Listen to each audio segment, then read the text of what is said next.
시청자 여러분 안녕하십니까. 지금부터 전옥현의 안보정론을 시작하겠습니다.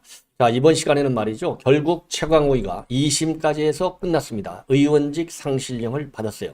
자, 그러면은 3심인 대법원에서는요. 사실상 법률심이기 때문에 이 최광호위가 이제 패소 판결하는 게 거의 확정적인데 최근에 최광호위 살리려고 말이죠. 지금 꼼수를 부리고 있는데 이 꼼수는 성공을 못할 것이다. 이렇게 보여집니다. 자, 일단 그래서 2심 판결 내용을 보면은요. 1심 판결을 그대로 존중하고 있습니다. 자, 그래서 이 관련 내용 상세하게 말씀드리도록 하겠고요. 그 다음에 이제 또 하나 중요한 것은 바로 뭐냐.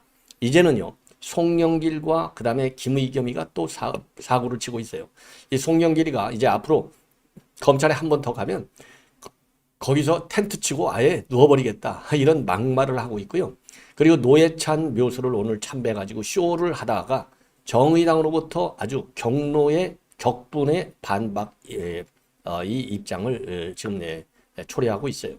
자, 이 송영길이 이런 사람이 말이죠. 어떻게 당 대표를 하고 서울시장 후보로까지 나오고 자, 이 정도의 민주당이 인물이 없나? 이런 참 안타까운 생각이 드네요.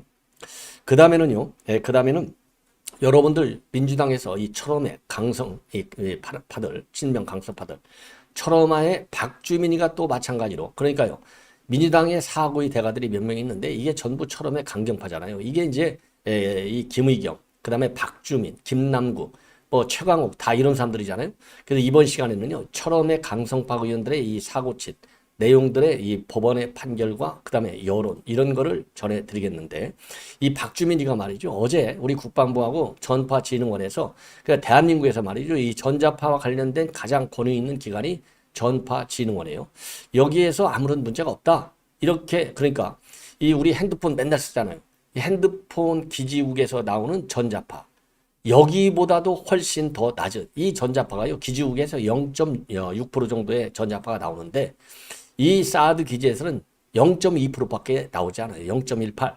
그럼에도 불구하고 어제 이 더군다나 이재명이는 그러면 다행이네까지 얘기를 해놨는데 박주민이가 다시 이 꺼진 사드 괴담을 꺼내고 있어서 정말 야 이런 인물들 내년 총선에서요 싹 다 제거하는 길밖에 없다는 점을 분명하게 말씀을 드리고 싶습니다. 자, 그래서 이제 하나씩 여러분께 말씀을 드리겠는데요. 자, 우선 말이죠. 우선 여러분들 뭐 잘 아시다시피 이강재하고 이 최광호. 자, 이 최광호 인상 보십시오. 예. 그리고 이동재 기자 정말 안타깝고요. 뭐 채널 A에서 알아서 잘하겠지만은 지금 이제 이동재 기자에 관해서는 이제 법률심이 다 끝났지 않습니까? 재판은 다 끝났어요. 법률적으로는 무죄다. 이게 결론이 났어요. 그러면 유죄 행위를 지은 것 같이 판단을 했기 때문에 채널 A에서 잘려나간 거 아니겠습니까? 그런데 법률적으로 아무 잘못이 없어. 이렇게 됐거든요. 다만 기자로서의 조금 이 강압적인 이러한 이 무리한 이 취재를 의도를 갖고 취재를 시도했다. 이 점은 좀 기자로서의 윤리 위반의 이런 그 소지는 있다. 그러나 범죄 행위는 아니다. 이게 법률적으로 결론이 났기 때문에 제가 주장하고 싶은 것은 이제는 채널 A가 완벽하게 복직을 시켜야 될 것이 아닌가 이런 판단이 들어요. 생각해 보십시오. 그동안에 시달린 그리고 그동안의 이 명예훼손 이거는 뭐 법률 오늘 또 불과 이 배상금이 말이죠. 2억 원의 소송을 제기했는데 하루 100만 원씩을 물어내라고 했어요. 하루 100만 원씩. 이건 이제 근데 이 하루 100만 원씩 1심에서는 물어내라고 했는데 이것도 오늘은 이제 2심에서 취소가 됐습니다. 그래서 오늘 2심 법원은요. 300만 원을 배상하라. 이러한 이동재 기자 측 승소 판결을 내렸어요. 그런데 1심에서는 두 가지예요. 허위사실을 유포했으니까 배상하라 이거거든요. 그런데 그 당시 이 허위사실과 관련해서 이 페북에 관련 내용을 갖다가 이 게재하라. 이 주장을 1심 판결에서도 판결에도 담아줬어요. 그런데 나중에 말이죠. 이동재 기자가 어차피 판결이 다 나오면 이 최강욱이가 페북에 걸려서 허위사실을 유포한 것을 다 알 텐데 뭐 굳이 정정부를 게시하라고 할 필요가 없지 않느냐. 이렇게 1심 재판부가 이동재 기자한테 사전에 얘기를 했기 때문에 이동재 기자 측에서는 정정문 요구를 뺀 소장을 당시 1심에서 냈는데요. 이 2심 재판부가 이 사실을 깜막 간과했어요. 그래서 정정문을 개시하라. 이러한 이 판결문까지 내놨어요. 그러다 보니까 이번 2심에서는 바로 이 이동재 기자가 정정문 요구를 뺀 이 부분만 기각을 하고요. 나머지는 승소 판결을 내려서 1심에서와 똑같은 그런 이 형량을 선고했습니다. 그래서 이 내용은요, 여러분들 잘 아시다시피, 그러니까 이제 이 영창에 구속되어 있는 이철 전 밸류 인베스트먼트 코리아 대표한테 2020년도 4월 달에 이 최광욱이가 뭐라고 했느냐? 사실이 아니어도 좋으니 당신이 살려면 유시민에게 돈을 줬다고 해라. 라고 이동재 기자가 이철 밸류 인베스트먼트 코리아 대표를 압박했다. 협박했다. 요렇게 2020년 4월에 올렸는데 이게 전혀 그런 사실이 발언한 사실이 없어요. 녹취록에까지 전혀 없는 것이 나타난 겁니다. 그래서 최광욱을 상대로 해서 이동재 기자가 2억 원짜리 손해배상을 소송을 제기했고 1심에서 말이죠. 이거는 맞다. 전혀 사실이 아니다. 명예를 훼손한 게 맞다. 그래서 300만 원을 배상하라 라고 판결을 했습니다. 그래서 이 판결이 그대로 지금 이제 사실상 이제 2심까지 확정이 된 겁니다. 그래서 남아 있는 것은 이 최광욱의 이제 대법원 판결문만 남겨져 대법원의 판결만 남아 있는 상태입니다. 자, 이 정도가 되면은요. 이 정도가 되면은 이제는 민주당 차원에서 이제 이러한 이 처음에 강성파 의원들의 이 무리한 이러한 이 허위 주장들, 가짜 이 프레임 거는 거 이런 거를 갖다가 이제는 제도적으로 막을 수 있는 보완 장치를 이번에 이제 혁신위가 돌아가고 있잖아요. 그래서 혁신위에서도 말이죠. 이런 망신스러운 이런 그 이 사고를 막는 이 제도적 장치를 강구해야 될 것이 아닌가 이렇게 판단이 들어요. 그래서 다시 한번 이동재 기자 왼쪽이고요. 오른쪽에 이 당당하게 보이는 최광욱이. 그래서 최광욱은요 이동재 기자와의 관계에서도 유죄 판결을 받았고요. 그 다음에 조국 아들의 인턴 중에서 허위로 발급한 거 이것도 유죄 판결을 받고 있습니다. 그래서 최광욱이 죄목이 여러 개고요. 재판이 여러 개 진행되고 있는데 사실상 이게 당선 무효용 선고가 이미 나왔어야 되는데 김명수 재판부가 봐주다 보니까요. 이제 21대 의원들 임기 1년도 채 남지 않은 상태에서 종결 처리가 되는 거고 또 대법원이 남아 있어요. 그래서 이거 대법원장 바뀌고 나면요. 바로 그냥 이 최광욱이 형을 확정지어 갖고 이 배지를 뺏도록 시켜야 되겠다. 그래야 대한민국에 제대로 된 의회 정치가 있을 수 있는 것 아니겠느냐. 이렇게 판단이 됩니다. 자, 이번에는요. 지금 이제 여기 사진이 나오고 있는데 이 김의겸이가 입을 열면요. 거짓말, 가짜 윤석열 대통령의 이 비판, 근거 없는 비판, 공세. 이게 그러니까 맨날 사고 치는 게 누구냐? 조금 전에 얘기한 대로 최광욱이 맨날 사고 치죠. 김의겸이 사고 치죠. 이어서 송영길까지 연속 사고를 치고 있어요. 그래서 오늘 김의겸이가 말이죠. 이 BBS의 이 전영실의 아침 저널에 나와가지고 지금 이번에 이제 이 학원 이 사교육의 카르텔 문제가 지금 본격적으로 거론이 되고 있고 사교육 카르텔을 잘라내기 위해서 지금 교육부가 중심이 되어서 경찰과 공정위 대대적인 지금 이제 수사를 진행할 예정으로 있어요.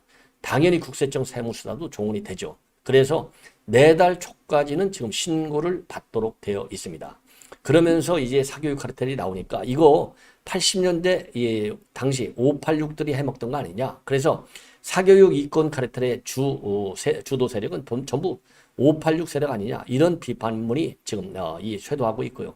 그러다 보니까 586 운동권과 이 사교육 이권 카르텔과의 관계 이거가 지금 이제 이 세상에 관심이 되고 있습니다. 요거에 대해서 그래서 비판문들이 많이 나오고 있는데 이 부분에 대해서 이 김의겸이가 뭐라고 하느냐. 86 운동권들이 민주화 운동 때문에 징역 갔다 온 뒤에 먹고 살 길이 없어서 학원으로 많이 들어갔고 그런 사람들이 이제 60대 할아버지가 다 됐다. 그런데 지금 잘 나가는 이 일타 강사들의 경우에는 30대 40대 초반들 아니냐. 예, 그러면서요. 요즘 이제 이 공격을 많이 받고 있는 일타 강사 현우진이라는 강사가 있는데 그분 생년월일이 바로 86년생이다. 이런 얘기를 한 거예요.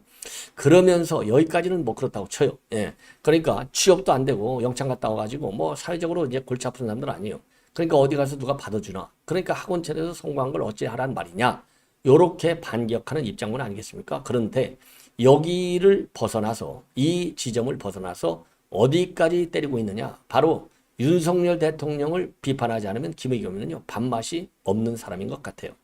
자, 그래서 윤 대통령을 뭐라고 하고 있느냐? 참 기가 막힙니다. 아니 누가 윤 대통령을 교육 전문가라고 합니까? 그러면 대통령은 뭐 교육 전문가 돼야 되죠, 경제 전문가 돼야 되죠, 외교안보 전문가 돼야 되죠, 정치 전문가 돼야 되죠. 그게 사람으로서 가능한 일입니까?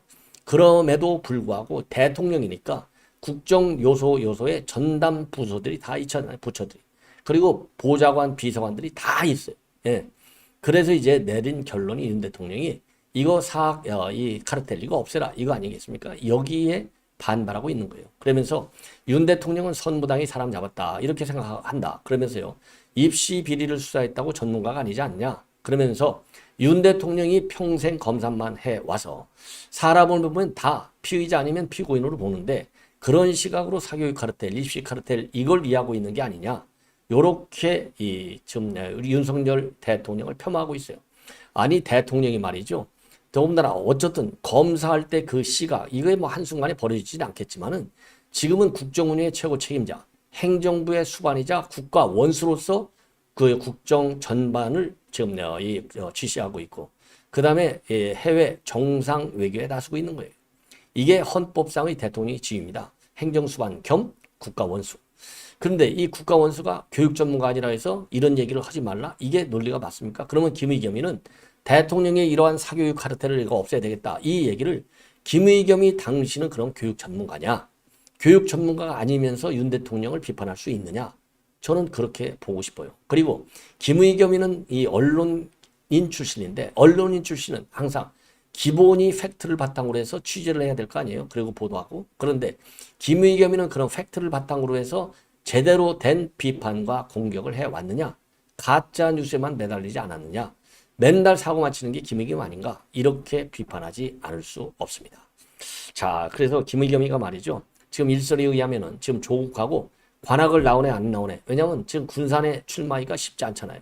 그래서 지금 꼼수를 쓰고 있다고 하는데 이게 다 이 선거 전략 차원에서 집도끼 개딸들의 지원을 받고 싶은 생각에서 이러한 이 막말을 또 한 것이 아닌가 이런 생각이 드네요. 예. 자, 이번에는요 이제 이 김의겸 얘기는 이제 이 정도로 해서 마치고 그 다음에 이제 송영길 말씀을 좀 드리겠습니다. 오늘요 이게 이제 송영길의 모습인데요. 자, 이게 이런 사람이 당 대표를 했으니 참 기가 막히죠. 이런 사람이 참 불란서의 명문 대학에서 훌륭한 자질이 있다. 그래서 무슨 뭐 초빙 교수, 박문 교수 해갖고 초대를 했다고 하는데 이거 전부 이정무로 맺힌 동지들의 세계가 아닌가. 그런 점에서 굉장히 유감스럽다. 그래서 오늘요 노회찬 묘소를 참배해갖고 울고 싶다고 그랬어요. 왜냐?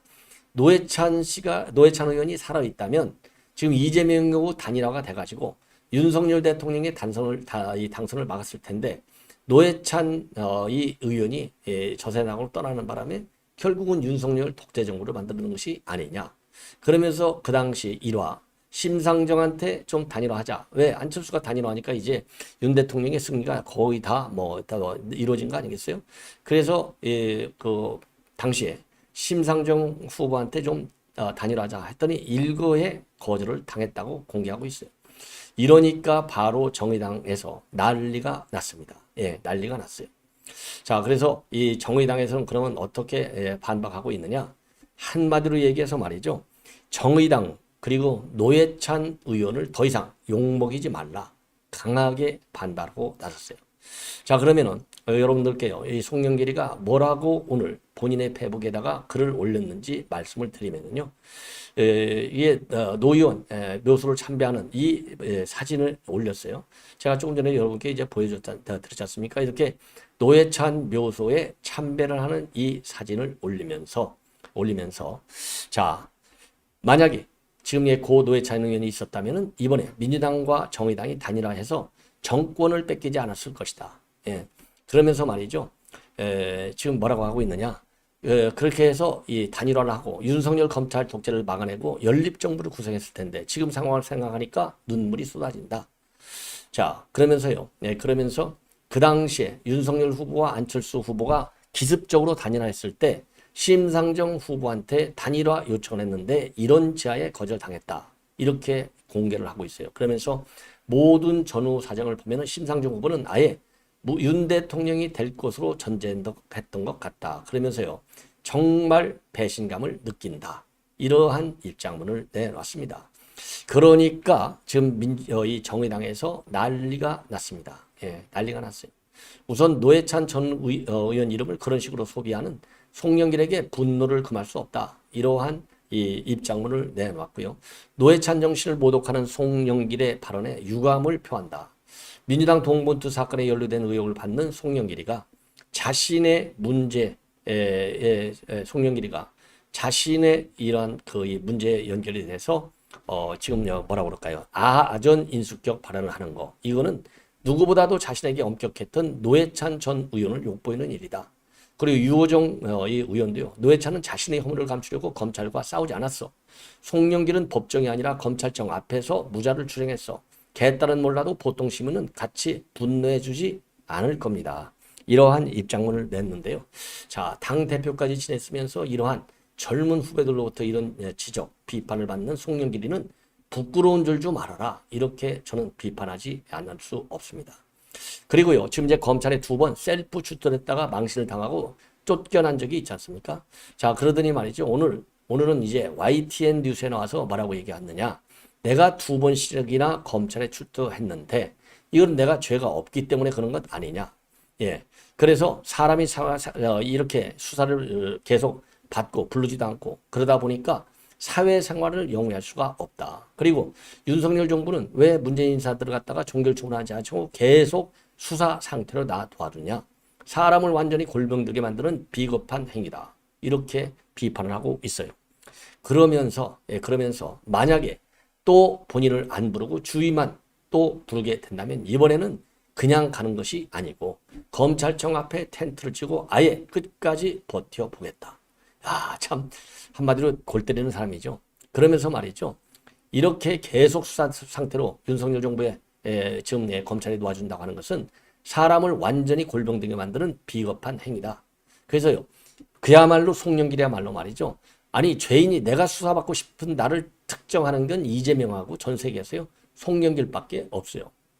이게 전형적 대국민 갑질이 아니냐. 이런 갑질은 도대체 무엇을 근거로 해서 자신감 있게 하는 건지 알 수가 없어요. 그리고 돈봉투 사건과 관련해서도요. 주변 사람들을 수사하는데 제가 나는 모른다고 말한 것이 구차하게 보이지 않냐. 그래서 정치적 책임을 지겠다는 것이고 그럼에도 불구하고 법률적으로 내가 관여된 게 있으면 검찰청 앞에 2번이나 가서 수사라고 당당하게 싸울 수 있겠냐. 이런 반문을 하면서 말이죠. 내가 5선 국회의원을 했고 인천시장과 변호사를 했지만 지금도 집 한 칸 없이 24평짜리 전세 아파트에 사는데 도곡동 타워팰리스에 잘 먹고 잘 사는 사람들이 송영길을 반부패 사모임하고 수사한다는 게 이게 정말 가당치 않은 일이다. 이렇게 비판하고 있는데요. 여기서 도곡동 타워팰리스에 잘 먹고 잘 사는 사람 누구를 얘기했느냐? 이게 한동훈 장관을 직격하고 있는 거예요. 그러니까 이 송영길이가 그래도 머리는 살아있어요. 온갖 한마디 하면서요. 비판할 때 욕하고 싶을 때 이런 데는요. 전부 다 끄집어내고 있습니다. 야, 송영길이 정말 기가 막힌 인물입니다. 이러한 사람이 당대표까지 지냈으니 참 기가 막히. 그러니까 민주당이 욕을 먹지 않을 수가 없는 거예요. 자, 이번에는 말이죠. 이제 마지막으로 사드 괴담. 저도 여러분들 이제 사드 괴담과 관련된 뉴스를 여러분께 말씀을 드렸잖아요. 춤추고 노래 부르고 난리를 났어요. 아주 뭐 깡가라치고 노래 개사 부르고 이게 민주당의 그동안에 지난 2016년도 이후에 보여준 선동극으로 되어 있습니다.